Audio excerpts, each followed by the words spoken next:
नमस्कार दोस्तों, मैं विजय तिवारी। स्वागत है आपका हमारे YouTube channel the book society में, जहां हम आज एक और किताब की श्रृंखला शुरू करने जा रहे हैं। किताब का कोड होगा BPSE 145 और किताब का नाम होगा पूर्वोत्तर भारत में लोकतंत्र एवं विकास। टोटल इस किताब में 16 चैप्टर होंगे और आज की क्लास में हम चैप्टर नंबर 1 को डिस्कस करेंगे। चैप्टर का नाम होगा क्षेत्र का निर्माण। तो इससे पहले चैप्टर में शुरू करूं, इससे पहले आपको कुछ चीज़ें बता देता हूं जो कि इस चैप्टर की प्रस्तावना हमसे कहती है। तो देखो, जैसे ही पूर्वोत्तर भारत की बात हमारे माइंड में आती है तो हमें ऐसा लगता है, यार पूर्वोत्तर भारत, इसमें कौन से स्टेट होंगे। अच्छा, कई बार हमने न्यूज़ में ऐसा सुना होगा या फिर अखबारों में ऐसा पढ़ा होगा कि ये जो पूर्वोत्तर के राज्य हैं यहाँ पर हमेशा अशांति बनी रहती है, दंगे फसाद बने रहते हैं, अलग राज्य की डिमांड बनी रहती है। लेकिन हमारे मन में कभी ये सवाल नहीं उठता, आखिर ये क्यों।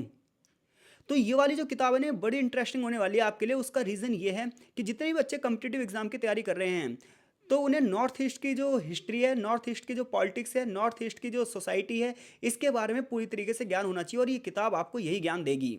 तो चलिए अब हम शुरू करते हैं। तो जब हम नॉर्थ ईस्ट की बात करते हैं तो इसमें 8 राज्य हैं, जिनमें से 7 राज्यों के समूह को 7 बहनों के नाम से जाना जाता है। जब हम पूर्वोत्तर की 7 बहनों की बात करते हैं तो इसमें आती हैं असम, अरुणाचल प्रदेश, नागालैंड, मणिपुर, मिजोरम, त्रिपुरा और मेघालय।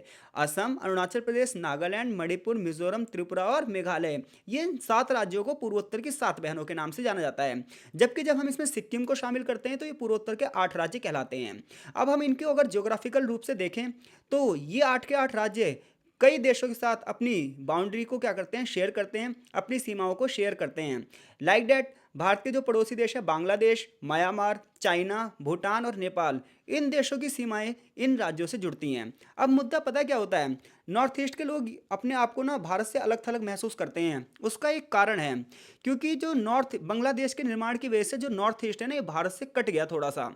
क्योंकि आप सभी को पता है, बांग्लादेश के निर्माण की वजह से वहाँ की बहुत सारी जो सीमाएं वो बांग्लादेश के क्षेत्र में चली गई। अब बांग्लादेश एक स्वतंत्र देश है। अब बांग्लादेश अगर स्वतंत्र देश है तो हम नॉर्थ ईस्ट में कैसे जुड़े हैं, क्योंकि नॉर्थ ईस्ट को जो बांग्लादेश है वो भारत से कहीं ना कहीं अलग कर रहा है। आप अगर नक्शे में देख लीजिए यहाँ पर, तो देखो, अब आपसे कोई पूछ ले कि नॉर्थ ईस्ट के स्टेट जो है वो इंडिया से किससे जुड़ रहे हैं, तो पश्चिम बंगाल की एक जगह है जिसका नाम है सिलीगुड़ी। तो ये सिलीगुड़ी जो जगह है, इसके माध्यम से जो है नॉर्थ ईस्ट भारत से जुड़ रहा है स्थलीय मार्ग के माध्यम से। और इसी को ही हम चिकन नेक के नाम से जाने जाते हैं। और ये चिकन नेक है बहुत ही एक संकरा गलियारा है जिसके माध्यम से भारत नॉर्थ ईस्ट के स्टेटों से जुड़ा हुआ है। नॉर्थ ईस्ट के जितने भी स्टेट हैं, इन्हें ये लगता है 8 के 8 राज्यों को कि भारत सरकार इनकी तरफ ध्यान नहीं दे रही है, इनका उतनी तेज गति से विकास नहीं हो पाया है जितनी तेज गति से अन्य राज्यों का विकास हुआ है। इसी वजह से यहाँ पर कई बार अलगाववादी मांगे भी उठती रहती हैं।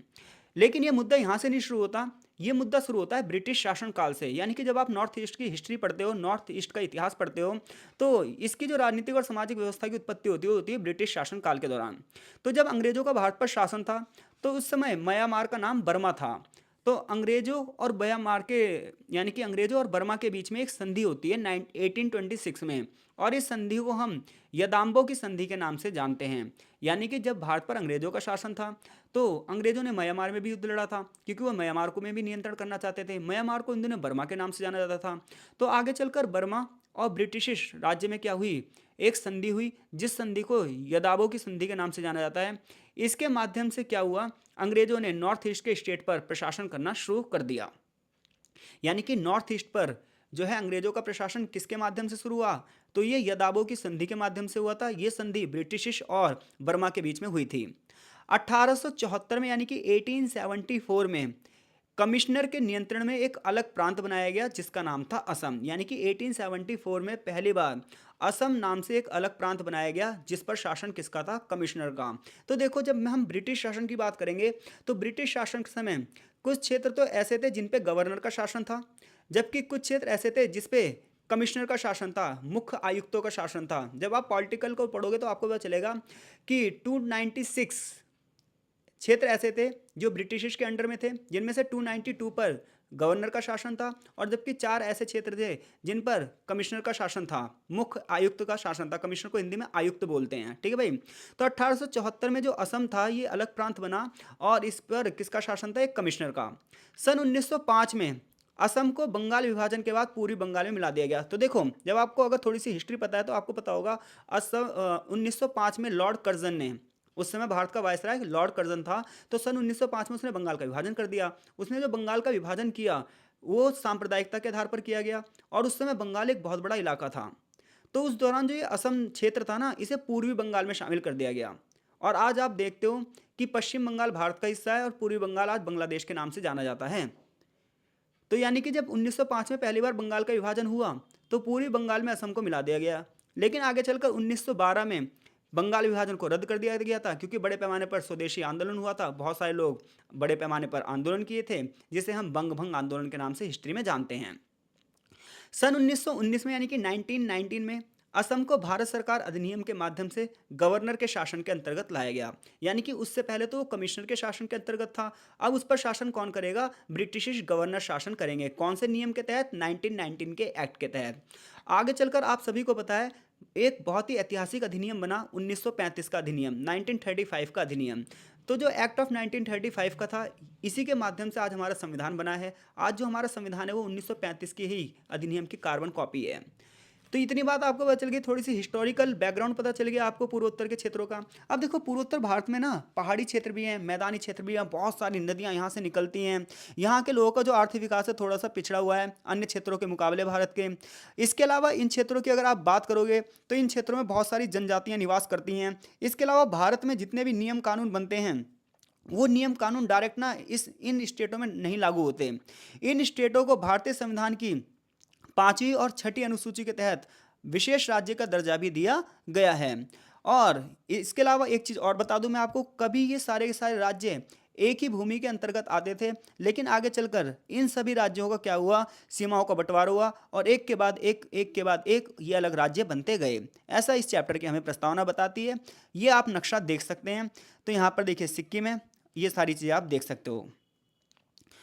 इसके अलावा कुछ ऑर्गेनाइजेशंस वर्क कर रही हैं नॉर्थ ईस्ट के लिए, जिन्होंने नॉर्थ ईस्ट के विकास में बहुत बड़ा योगदान दिया गया है। पहले नॉर्थ ईस्ट में 7 ही राज्यों को शामिल किया गया था, लेकिन आगे चलकर जब सिक्किम का विलय भारत में हुआ, सिक्किम को भारत में जब शामिल किया गया तो इसमें कितने राज्य हो गए? टोटल 8 राज्य हो गए।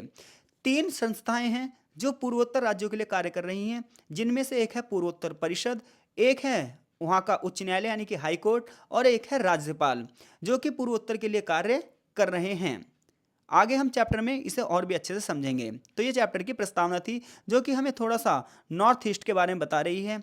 अब देखिए, एक क्षेत्र के रूप में पूर्वोत्तर का उदय कैसे हुआ और इन जो जितने भी ये राज्य हैं इन सब की ज्योग्राफी कैसी है और ये सब राज्य के रूप में कब आए, आगे चैप्टर में हमें ये बताया जाएगा।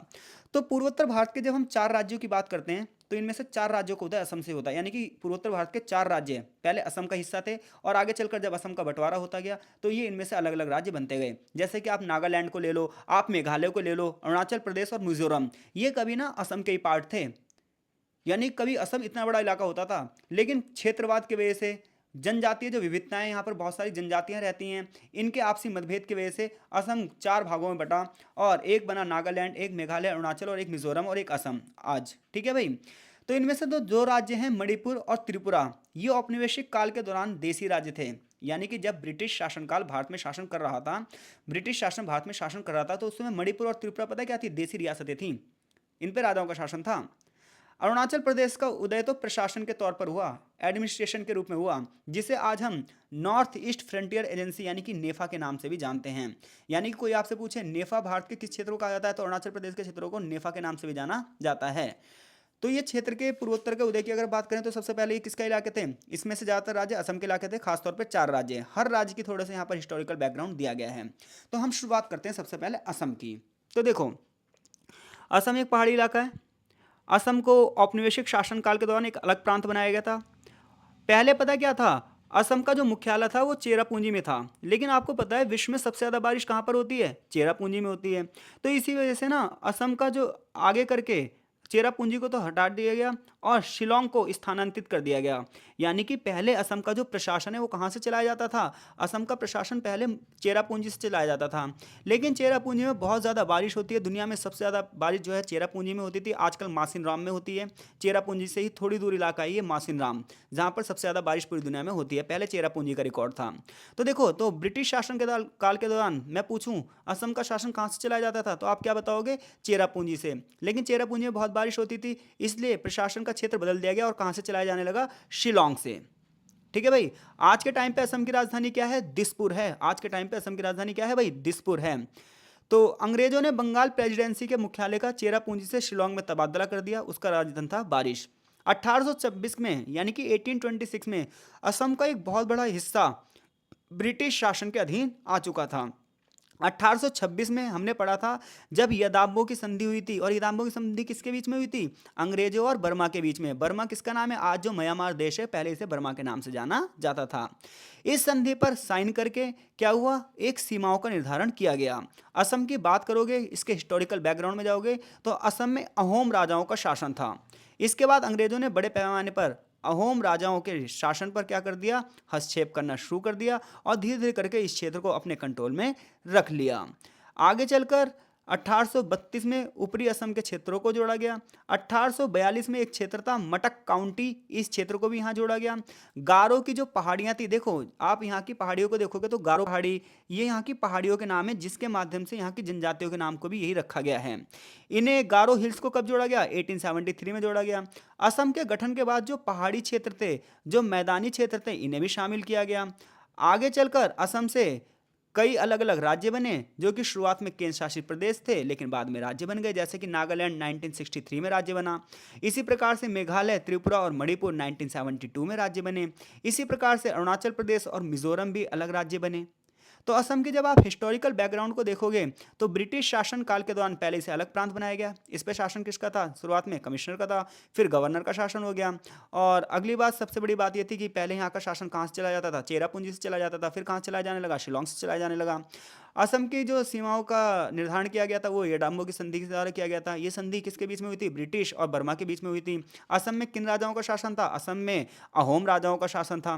आगे चलकर असम में बहुत सारे क्षेत्रों को जोड़ा गया, जैसे कि ऊपरी असम को जोड़ा गया 1832 में, फिर मटक काउंटी को जोड़ा गया। इसी प्रकार से जो गारो की पहाड़ियां हैं, गारो हिल्स हैं, इन्हें 1873 में जोड़ा गया।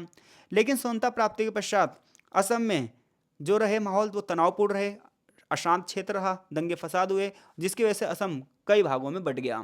आगे हम बात करने जा रहे हैं मणिपुर और त्रिपुरा की। मणिपुर की सीमाएं की बात करोगे तो नॉर्थ में ये नागालैंड से लगती हैं, जबकि वेस्ट में असम से लगती हैं। साउथ वेस्ट में ये मिजोरम से मिलती हैं, और साउथ ईस्ट में ये म्यांमार के साथ लगती हैं। यानी कि कोई आपसे पूछे मणिपुर राज्य की सीमाएं किन किन राज्यों से लगती हैं, तो मणिपुर की सीमाएं उत्तर में किससे लगती हैं? नागालैंड से लगती हैं। पश्चिम यानी कि वेस्ट में किससे लगती हैं? असम से लगती हैं। दक्षिण पश्चिम यानी कि साउथ वेस्ट में किससे लगती हैं? मिजोरम से लगती हैं। और साउथ ईस्ट यानी कि दक्षिण पूर्व में किससे मिलती हैं? म्यांमार से लगती हैं। त्रिपुरा, मिजोरम और असम नॉर्थ ईस्ट में बांग्लादेश के साथ उत्तर, दक्षिण और पश्चिम में सीमाएं साझा करते हैं। यानी कि चाहे आप त्रिपुरा की बात कर लो, मिजोरम की बात कर लो और असम की बात कर लो, ये लोग बांग्लादेश के साथ नॉर्थ में भी, साउथ में भी और वेस्ट में भी सीमाएं साझा करते हैं। इनकी बाउंड्री बांग्लादेश से जुड़ी हुई है। मणिपुर और मिजोरम की बात करोगे तो पहले ये नेटिव स्टेट थे, मूल राज्य थे, यहाँ पर देसी रियासतें थीं, राजाओं का शासन था। भारतीय संघ में शामिल होने के बाद ये सी श्रेणी के राज्य बन गए। सी श्रेणी के राज्य वे राज्य थे जिन पर केंद्र सरकार गवर्नरों या फिर लेफ्टिनेंट गवर्नरों के माध्यम से शासन करती थी। जैसे आज भारत में राज्य और केंद्र शासित प्रदेश हैं। केंद्र शासित प्रदेशों में से सिर्फ दिल्ली को छोड़ दो आप, और पांडिचेरी को छोड़ दो, तो ज़्यादातर केंद्र शासित प्रदेशों पर किसका शासन है? राष्ट्रपति का शासन है, लेकिन किसके माध्यम से? राज्यपाल के माध्यम से। तो राज्यों में राज्यपाल होता है, केंद्र शासित प्रदेशों में उपराज्यपाल होता है। उपराज्यपाल को ही हम लेफ्टिनेंट गवर्नर कहते हैं। तो अब देखो, तो सी श्रेणी के स्टेट ए बी सी तीन भागों में बांटा गया था। तो सी श्रेणी के स्टेट है कौन से थे? तो सी श्रेणी के राज्य वो थे जिन्हें सरकार गवर्नर के माध्यम से शासन चलाएगी या फिर लेफ्टिनेंट गवर्नर के माध्यम से शासन चलाएगी। 1950 में स्टेट लॉ एक्ट आया, और इसके बाद मणिपुर और त्रिपुरा को केंद्र शासित प्रदेश बना दिया गया। यानी कि जो मणिपुर और त्रिपुरा आज स्टेट हैं, ये पहले क्या थे? यूटी थे, केंद्र शासित प्रदेश थे। मणिपुर और त्रिपुरा के लोगों ने आगे चलकर बड़े पैमाने पर एनआरसी के दौरों की सदस्यों से मुलाकात करी, और फिर यहाँ के लोगों ने राज्य के दर्जा देने की डिमांड करी। आगे चलकर त्रिपुरा और मणिपुर को 1972 में जब आप चैप्टर पढ़ोगे, आगे जब ये किताब पढ़ोगे, तो आपको इन सब चीज़ों के बारे में डीपली पता चलेगा। तो जब मैं मणिपुर और त्रिपुरा की बात करूं, तो आप क्या बताओगे? सबसे पहले मणिपुर की सीमा नॉर्थ में किससे लगती है? नागालैंड से लगती है। वेस्ट में किससे लगती है? असम से। साउथ वेस्ट में किससे लगती है? मिजोरम से। साउथ ईस्ट में किससे लगती है? म्यांमार से। त्रिपुरा और मिजोरम की बात करोगे तो पहले ये असम के इलाके थे, और आज क्या हुए? अलग स्टेट बन गए। आज़ादी के बाद इन्हें कौन से भाग में रखा गया? ग्रुप सी में रखा गया। ग्रुप सी का मतलब ये था वो इस जगह जिन पर केंद्र सरकार गवर्नर के माध्यम से शासन करेगी, वहां पर सीएम नहीं होगा। ठीक है भाई। फिर आगे चलकर इन्हें केंद्र शासित प्रदेश बनाया गया। फिर इन लोगों ने पूर्ण राज्य की मांग करी और आगे चलकर फिर मणिपुर और त्रिपुरा को 1972 में पूर्ण राज्य का दर्जा दे दिया गया। अब हम मेघालय, नागालैंड और मिजोरम की बात करेंगे। तो मेघालय की बात करोगे तो मेघालय राज्य असम के 3 पहाड़ी जिलों को मिलाकर बनाया गया है। यानी कि जब आज आप मेघालय देखते हो, मेघालय असम के 3 पहाड़ी डिस्ट्रिक्ट्स को मिलाकर बनाया गया है और इन डिस्ट्रिक्ट का नाम है, इन जिलों का नाम है खासी, खासी हिल्स, जैंतिया हिल्स और गारो हिल्स। तो देखो यहाँ की जो पहाड़ियाँ हैं, ये यहाँ के नाम, पहाड़ियों के जो नाम है वो कौन से हिल्स हैं? खासी हिल्स, जैंतिया हिल्स, गारो हिल्स। यहाँ पर जोतिया हिल्स लिखा है, ये गलत लिखा है। ठीक है भाई, गारो, खासी और जैंतिया ये बहुत ही ज़्यादा फेमस पहाड़ियाँ हैं और यहाँ के लोग भी इन्हीं नामों से जाने जाते हैं। तो यानी कि कोई आपसे पूछे मेघालय राज्य का निर्माण किससे हुआ, तो मेघालय राज्य का निर्माण 3 पहाड़ी जिलों को मिलाकर बनाया गया। ये पहाड़ी जिले कौन कौन से थे? गारो हिल्स थी, जैंतिया हिल्स थी और खासी हिल्स थी। पहाड़ियों की बात की जाए तो यहाँ पर अंग्रेजों के टाइम पर बड़े पैमाने पर युद्ध हुए थे और ब्रिटिश द्वारा इस क्षेत्र को कब्जे में कर लिया गया था। 1874 में यानी कि 1874 में इन सभी क्षेत्रों को असम में मिला दिया गया था। और उस समय असम का शासन कहाँ से चल रहा था? हमने पढ़ा था अभी, शिलोंग से चलता था। असम की राजधानी किसको बनाया गया? शिलोंग को। लेकिन आज असम की राजधानी क्या है? आज असम की राजधानी है दिसपुर। ठीक है भाई। और शिलोंग किसकी राजधानी है आज? आज शिलोंग राजधानी है मेघालय की। तो 1960 की बात, आज़ादी के बाद 1960 के बाद इन पहाड़ी राज्यों के गठन की मांग उठी, क्योंकि असम सरकार जो थी वो अपनी भाषा नीति से क्या थी? असंतुष्ट थी। क्योंकि यहाँ पर बहुत सारी विविधताएं थी, अनेक जनजाति के लोग रहते थे, सबकी अलग भाषा थी, सबके अपने कल्चर थे। तो ऐसे में सभी लोगों ने अपनी भाषा, अपने कल्चर के विस्तार पर अलग अलग राज्यों की डिमांड करी और परिणाम था अलग अलग राज्य बने भी। 1972 में मेघालय को असम से निकालकर एक अलग राज्य बना दिया गया। तो देखो इस क्षेत्र की बात करोगे तो ये क्षेत्र बहुत सारी विविधताओं भरा क्षेत्र था। यहाँ बहुत सारी भाषाएं बोली जाती हैं, बहुत सारे लोकगीत हैं, बहुत सारे लोक नृत्य हैं। इसकी वजह से कई बार अलग होने की डिमांड उठती रहती है और इसी वजह से 1972 में जो मेघालय है वो पूर्ण राज्य का दर्जा मिल गया उसे, वो एक अलग राज्य बन गया। हालांकि असम को डायरेक्ट राज्य नहीं बनाया गया, पहले वो असम के भीतर ही एक क्षेत्र था। पूर्वोत्तर के अन्य भागों की तुलना में बात करोगे, जब आप मिजो पहाड़ियों की बात करोगे तो इन्हें पहले लुशाई पहाड़ियों के नाम से जाना जाता था। यानी कि जो आज आप मिजोरम राज्य को देखते हो, तो ये जो मिजोरम राज्य है पहले इसे किस नाम से जाना जाता था? लुशाई पहाड़ियों के नाम से जाना जाता था। आगे चलकर ये असम का हिस्सा बने। इन्हें ब्रिटिश शासन के दौरान इन मिजो पहाड़ियों को यानी कि लुशाई पहाड़ियों को असम में मिला दिया गया। लेकिन आज़ादी के बाद इन क्या हुआ था? मिजो में एक बहुत खतरनाक अकाल पड़ा और इस अकाल के बाद इन लोगों ने जो राज्य में सरकार थी उससे डिमांड करी कि वो इस अकाल में क्या करे, इनकी मदद करे। लेकिन असम सरकार ने कोई मदद नहीं करी। परिणामतः इन लोगों ने अलगाववादी आंदोलन कर दिया और आगे चलकर 1987 में मिजोरम और अरुणाचल प्रदेश को केंद्र शासित राज्य से अलग राज्य का दर्जा दिया गया। तो पहले इन्हें केंद्र शासित प्रदेश बनाया गया था और आगे चलकर अलग राज्य का दर्जा दिया गया भाई। तो मिजोरम कब राज्य बना और अरुणाचल प्रदेश कब राज्य बने? तो 1987 में ये राज्य बने। जहां हम अगर मिजोरम की बात करें तो ये भारतीय संघ का 23rd स्टेट था। तो वहीं आप अरुणाचल प्रदेश की बात करोगे तो 24th स्टेट था। इसी के साथ साथ नागालैंड की जब आप बात करोगे तो नागालैंड भी इसी इलाके में था। यहाँ की जनजाति जो है वो नागा जनजाति है।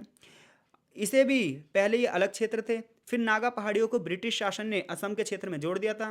फिर आगे चलकर क्या हुआ? अलगाववाद की डिमांड बनी और 1963 में नागालैंड को अलग स्टेट का दर्जा दिया गया। तो अब तक हमने असम, मणिपुर, त्रिपुरा, मेघालय, नागालैंड और मिजोरम के बारे में पढ़ा है। अब हम बात करेंगे अरुणाचल प्रदेश की। अरुणाचल प्रदेश की अगर आप बात करोगे तो ये हमेशा न्यूज़ में रहता है। उसका रीज़न ये है, चीन से इसकी सीमा साझा हो रही है और तो इसकी वजह से ना यहाँ पर कई बार ये जो है सुरक्षा की दृष्टि से एक महत्वपूर्ण क्षेत्र बन जाता है। अरुणाचल प्रदेश की बात करोगे तो 20 फरवरी 1987 को इसका गठन किया जाएगा, इसे राज्य का दर्जा दिया जाएगा। 20वीं सदी के दूसरे दशक में इसके निर्माण की शुरुआत होगी। 1914 में जब ब्रिटिश शासन भारत पर शासन कर रहा होगा तो पता क्या करेगा? वो नॉर्थ ईस्ट फ्रंटियर ट्रैक्ट के निर्माण करेगा, जिसे हम NEFT के नाम से जानते हैं। यानी कि अंग्रेजों ने अरुणाचल प्रदेश का जो इस्तेमाल किया वो एक ऐसे ट्रैक के रूप में यूज़ किया जो कि उसे अलग देशों यानी कि जैसे म्यांमार और जितने भी ईस्ट के देश हैं जैसे Indonesia, Malaysia, Philippines, Singapore, Thailand, इन सभी से जो जोड़ेगा वो कौन जोड़ेगा? अरुणाचल प्रदेश। तो 1914 में ब्रिटिश प्रशासन ने नॉर्थ ईस्ट फ्रंटियर ट्रैक्ट का निर्माण किया। 1880 के बाद दरांग और लखीमपुर जिले को भी इससे अलग कर दिया गया। आज़ादी के बाद सरकार ने क्या करा? जो वो NEFT था ना उसका नाम बदलकर नेफा कर दिया। और नेफा का मतलब क्या होता है? North east frontier agency. तो अगर हम बात करें आगे चैप्टरों में, आप इनके बारे में डीपली अध्ययन करोगे, यहाँ पर थोड़ी थोड़ी चीज़ें बात करी गई है। तो सर शुरुआत में अरुणाचल प्रदेश को जो है पहले केंद्र शासित प्रदेश बनाया गया था और आगे चलकर 1987 में इसे राज्य का दर्जा दे दिया गया। अब हम बात करते हैं सिक्किम की। तो सिक्किम में शुरुआत में चौग्याल वंश के राजाओं का शासन था और इन लोगों ने क्या कहा था, ये कहते थे कि हम यहाँ पर शासन खुद करेंगे, जबकि इनकी विदेश नीति भारत सरकार संभालेगी। तो भारत सरकार ने ऐसा मान भी लिया, लेकिन आगे चलकर सिक्किम में चुनाव हुए और सिक्किम में चुनाव में सिक्किम कांग्रेस जीत गई। सिक्किम कांग्रेस के लोग ये चाहते थे कि सिक्किम का विलय भारत में कर दिया जाए, अतः सिक्किम विधानसभा में एक प्रस्ताव पारित किया गया और सिक्किम को भारत के 22वें राज्य के रूप में राज्य का दर्जा दिया गया 1975 में। सिक्किम की बात करोगे तो इसकी भौगोलिक जो सीमाएं हैं ये असम, अरुणाचल प्रदेश, नागालैंड, मणिपुर, मिजोरम, त्रिपुरा और मेघालय से अलग हैं, क्योंकि इन राज्यों को हम 7 बहनों के नाम से जानते हैं, जबकि सिक्किम को हम 7 बहनों में नहीं जोड़ते हैं। ठीक है भाई। 7 बहनों की बात करो तो 7 बहनों ये 7 बहनें चिकन नेक के माध्यम से भारत से जुड़ी हुई हैं। तो इस चैप्टर में हमने भारत के नॉर्थ ईस्ट के जितने भी 8 स्टेट थे, ये सब कब राज्य बने, ये पहले कैसे थे, इन सब की चर्चा की है। ये चैप्टर यहीं फिनिश होता है। क्वेश्चंस की बात करें तो पूर्वोत्तर भारत के गठन का संक्षिप्त में वर्णन कीजिए। तो इसका आंसर आप कैसे दोगे कि ब्रिटिश शासनकाल के दौरान इन पर गवर्नरों का शासन था। पहले एक बहुत बड़ा इलाका था जिसे पूर्वी बंगाल में शामिल कर दिया गया था, फिर आगे चलकर पूर्वी बंगाल से अलग करके असम बनाया गया और फिर असम में अलग अलग पहाड़ी क्षेत्रों को अलग अलग संधियों के माध्यम से जोड़ा जाने लगा। फिर अलग पहले कुछ इनमें से कुछ देसी रियासतें भी थीं और इन सब पर जो प्रभाव था वो भारत और बर्मा के बीच में जो संधि हुई थी, यानी कि ब्रिटिश भारत और बर्मा के बीच में जो संधि हुई थी, उसका बहुत बड़ा इंपैक्ट यहाँ पर पड़ा था। पूर्वोत्तर भारत के कौन से राज्य केंद्र शासित प्रदेश थे भाई? तो आप देखेंगे यहाँ पर जितने भी हमने फैक्चुअल बातें करी हैं, तो चाहे आप मणिपुर देख लो, त्रिपुरा देख लो, तो मणिपुर और त्रिपुरा तो खैर स्टेट बन गए थे। मेघालय, नागालैंड और मिजोरम की बात करो तो ये पहले क्या थे, ये पहले केंद्र शासित प्रदेश थे। 1987 में मिजोरम और अरुणाचल प्रदेश को क्या करा गया, अलग राज्य का दर्जा दिया गया, जबकि पहले ये क्या थे, केंद्र शासित प्रदेश थे। तो देखो जो फैक्चुअल चीज़ें हैं वो आप याद कर लेना, क्योंकि कई बार ना फैक्ट समझाने में गलतियां हो जाती हैं। उसका रीज़न ये है कि बहुत कम समय में बहुत सारा पढ़ाना पड़ता है, तो अगर कहीं पर कुछ फैक्चुअल गलतियां हो जाएं तो मैं उसके लिए माफ़ी चाहता हूँ। बाकी मेरी कोशिश यही है कि मैं एक एक चीज़ अच्छे से आपको पढ़ा सकूँ। आगे चैप्टर का एक सारांश दिया है और चैप्टर ये यहीं पर फिनिश हो जाता है।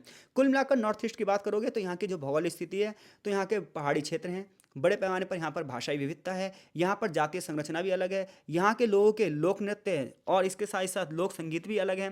कई बार यहाँ के लोगों को लगता है कि भारत सरकार इनके साथ जो है वो न्याय नहीं कर रही है, इसी वजह से इन क्षेत्रों में कई बार अलगाववाद की डिमांड भी होती है। आज़ादी के बाद इन राज्यों को सी ग्रेड का दर्जा दिया गया था। सी ग्रेड का मतलब था ऐसे क्षेत्र जहाँ पर गवर्नरों का या फिर उप राज्यपालों के माध्यम से शासन चलाया जाएगा।